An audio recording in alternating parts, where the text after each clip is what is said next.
So the guy that scored that game winner against Princeton for Hofstra, Josh Byrne, joins us now. Josh, man, thanks for hanging out with us here on Watch Party.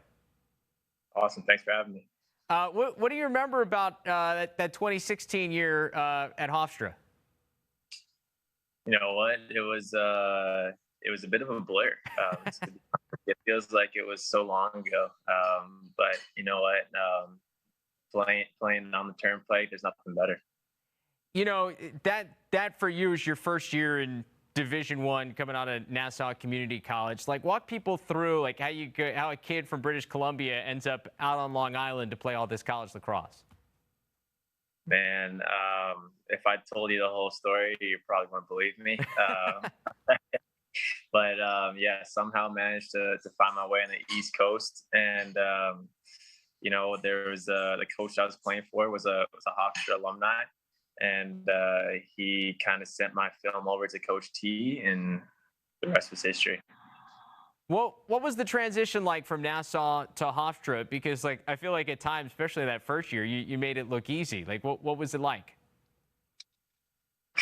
It was, to be honest with you, scary. Like from when I was probably in eighth grade, I wanted to go and play Division One lacrosse, and you know, it was always something that I never thought I was actually going to be able to do.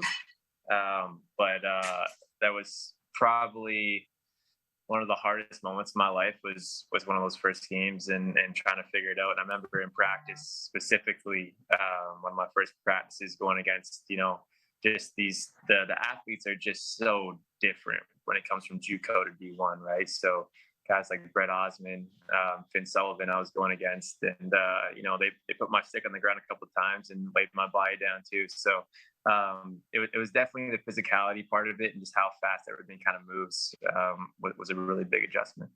You won your fair share of battles when you were there at Hofstra too, with some of your highlight goals. Give me your favorite goal during your time at Hofstra. Oh, favorite goal? I don't know, man. There's a couple fun ones, but honestly, probably one of my favorite moments was that Princeton overtime winner. Um, just an unreal moment. Kind of felt like, okay, like I'm finally here now, and that was a really cool moment for me.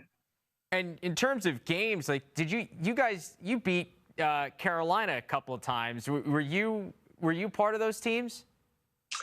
Yeah, so we went down to UNC, and who was now one of my actually a couple of those guys are now a couple of my good friends. Jack Rowlett, it's funny, he tells a story to me that his coach didn't really have much film on me or any scout. And he was like, "Oh, you got the lefty JUCO Canadian kid. Like, don't worry about him. Shouldn't be anything too crazy." And I think I ended up popping a couple in, and he was like, "What's going on here?" But and then also a guy, Chris Kluche, who's I would say a well-known player for the Tar Heels. Yeah. But he was always fun to go against, and as well as a fellow lefty Canadian guy, was always it was cool to kind of go head to head with him. Obviously, I feel like that the 2-year run you were there at Hofstra, you guys really elevated the program. I mean, back in the national conversation, top 5, top 10 conversation. What's your favorite takeaway from your time playing for the Pride? Yeah, you know what? There was a time there. I don't know how long it was, but where we were actually number one in the country. You know, being on the same team as a guy like Jack and Cannon, who really he was the heart and soul of our team. And to be honest with you, if he's not on that team, we're probably not even in the top 20. So he was an absolute beast back then, and I remember just me and him being extremely close, and just being like, dude, let's just do it for the turnpike. Let's do it. Well, and I think it's awesome to see like both of you guys now playing at the highest level, and it's like, I think anybody around that team, like I remember watching that team thinking, man, these guys are really good, but it's not until a couple of years later you go, oh yeah, this all makes perfect sense. Yeah, you know what? It's crazy because you don't really realize how good of a team we had. especially my first year there, was a guy named Sam Linares who was absolutely disgusting. Ran into a couple of injury problems with his hips, but his first few years there was just absolutely gross there. And then Jack and Cannon net, Finn Sullivan, who plays on the Redwoods now, as our goalie, as our starting D guy. And then even a guy like I think, I don't know if Kyle Gallagher was there quite yet, but really all over the field we were just littered with talent. I know Brendan Kavanaugh, who's played in the PLL for the last couple of years as well. There's so many good players that didn't even get to make it and really just kind of went on different routes and became big shots in the business world, but could have easily went and played pro. So it's pretty cool.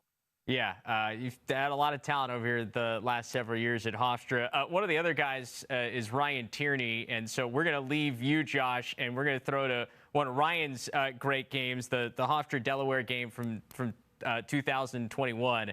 So we appreciate you taking some time. We'll leave the people with that. Thanks, man, for going a little blast from the past for us. Oh, of course, man. 100%. Thanks, guys.